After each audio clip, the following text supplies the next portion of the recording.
सिंह लग्न की कुंडली हो और आपके अष्टम भाव में अगर मंगल स्थित है तो आप भूल से भी मूंगा धारण ना करें।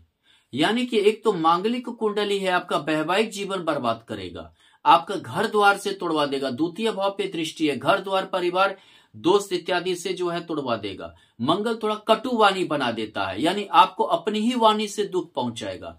आप किसी को कुछ ऐसा बोल देंगे जिसके कारण उसे तकलीफ हो जाएगा, वो आपसे टूट जाएगा। दूसरी बात क्या है, परिवार वाले भी आपसे थोड़ा सा परहेज करना चालू कर देंगे, खुलकर कोई बात आपसे नहीं करना चाहेंगे। दोस्त वगैरह भी आपसे थोड़ा सा टूट जाएंगे। यहां मंगल की देखिए तो भाग्येश होकर अष्टम भाव में है, और आपने अगर मंगल को बल दे दिया, अगर भाग्येश अष्टम भाव में होता है, यानी जितना दिन आप खटेंगे, यानी कि जितना दिन आप समझिए संघर्ष करेंगे, उतना ही आपको फल प्राप्ति होगी। यानी मंगल को बल देना, यानी जितना दिन आप वर्क कर रहे हैं, काम कर रहे हैं, फलाना कर रहे हैं, यानी एक मजदूर की तरह खट रहे हैं, उतना ही दिन वो फल देगा। दूसरी बात क्या है कि यहां पर तृतीय भाव पे भी मंगल की दृष्टि हो गई।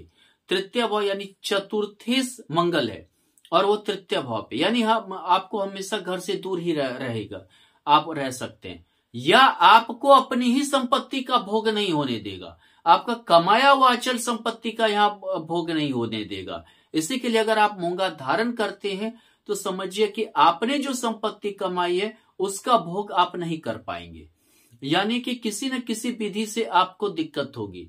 हो सकता है आपके जो है संपत्ति पे केस मुकदमा इत्यादि भी आपको लड़ना पड़ जाए, यानी समझिए कि वो आपको दिक्कत में डाल सकता है, यानी कि अपना ही पैसा, आपका पैसा फंस सकता है।